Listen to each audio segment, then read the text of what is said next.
I'm going to tell you a story about coffee, and you're probably wondering, how in the world does a story about coffee have anything to do with the Bible? Well, I hated coffee. I grew up with my parents, basically what I like to call mud water, because they drank their coffee so thick and so nasty. There was just like a film of mud at the bottom of their coffee cups. And I remember saying to my mom, there's absolutely no way I will ever be a slave to coffee like that in my life. I remember when I moved into my first house, I was 26, and my mom's like, you need a coffee maker. And I was like, I don't need a coffee maker because I don't drink coffee. She's like, well, what are you going to do if you have people over? And I'm like, they can drink water. Like, you don't have to drink coffee all the time. However, I'm 37 now, and I'm that person who needs my cup of coffee every single morning. And not only do I love coffee, but I like black coffee. And now I find myself ordering not blonde roast, maybe not even Pikes, but like Sumatra at Starbucks, because my taste buds have just changed with age. But all that to say is I didn't like coffee, but I started drinking coffee because I was cold one time. Didn't want to add all the calories into my diet. So I was like, well, I'm drinking it because I'm cold, so I may as well drink black coffee anyway.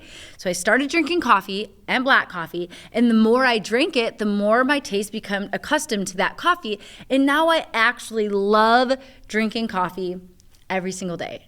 And again, you're probably like, how does this have anything to do with the Bible? Well, I want to talk to you about a verse in Psalm 81:11. It says, but my people would not heed my voice, and Israel would have none of me. So I gave them over to their own stubborn heart to walk in their own counsel. We have to realize that God has a best for us. He created us. He knows us. He created us with a unique and awesome plan for our lives. And the more that we do it, the more that we start walking and maturing in that. But the more that we choose not to do that, and like this verse says, walk according to our stubborn hearts or in our own counsel, the more likely God is going to give us over to that thing. And the more that we do something, the more normal it becomes for us. Another example that I have is, I did not grow up swearing. I did not grow up around swearing. So when people would swear around me, there was just something inside of me that would just like recognize that that person was swearing. But the more often that I would hear songs or watch videos that have swearing in it, the more that I stopped recognizing those swear words. We have to understand that it's so important, the things that we say, the things that we do, the things that our minds think, because the more often that we do something, the more normal it becomes for us. So it could be like gossiping. You hear gossiping, and the first time it just like doesn't feel good when you hear it. But the more often you place yourself in situations where there's gossiping, or another one that as I grew up, I never thought it was like that big of a deal, but the more I read the Bible, the more I'm just like, gosh, this is a horrible thing to do. Coarse jesting. When I was younger, it didn't even bother me because I was just around it all the time, that people would have crude jokes, and it didn't seem to bother me a lot because I was just around it a lot. But God hasn't called for us to live these lives where these practices that we shouldn't be practicing become a norm in our life. Because the more often that we do it, the more normal it becomes, and the more likely God is going to give us over to those things.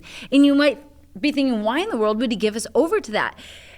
He gives us a choice. And there's only so much that he's going to keep trying to like reel you back and reel you back and reel you back. And that's where it becomes not about the law, but in the New Testament, it becomes about this relationship. And we have to understand, when you're under the law, you do things because you're doing things because it's a law. But Jesus takes us in the New Testament to a relationship. And when you have a relationship with Jesus Christ, and it's this going back and forth relationship, he expects something of you just the same way you expect something of him. So we have to make sure that when we have this relationship with Jesus Christ, it's important to say, hey, as a mutual relationship, Jesus, what are some things that you would like to expect of me? Because as hard as it is for me to break those habits, God, I want to respect you and the relationship that I have with you, because I understand that I love you and I want to do things that please you. It reminds me of another scripture in Romans 1:28. It says, "And even as they did not like to retain God in their knowledge, God gave them over to a debased mind to do the things which are not fitting, being filled with all unrighteousness, sexual immorality, wickedness, covetousness, maliciousness, full of envy, murder, strife, deceit, evil-mindedness. They are whispers." And it goes on to say a couple more things, but and I love this verse. In 32, it says that those who practice such things are deserving of death. Not only do the same, but they also approve of those who practice them. That takes it to another level, because not only do people sometimes do the things that they know that God has not planned for their life, things that God wouldn't approve of, but what we do sometimes is we kind of back off and say, all right, this isn't the way that I'm going to live, but if you want to live that way, then we'll just agree to disagree. But in that, there's approval in those things.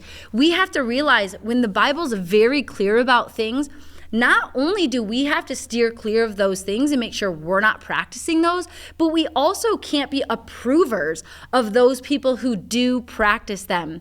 So we have to take our relationship with God, the word that he's spoken to us, the words through his word, but also through the things that he speaks to our hearts and our minds, and we have to live those things out in such a way that is pleasing unto him, and make sure that we're not approving of other people living that way, but we set those standards in our life for the way that we live, so we are not given over to our passions and our desires and our lusts, which are carnal things, where we end up worshiping creation rather than the Creator. It's so important that we have this mindset that, Lord, with my life, with my time, with my energy, God, I'm going to worship you, and I'm not going to worship those carnal things around me, but God, I'm going to stay focused on you, so the things that I practice in my life are pleasing unto you.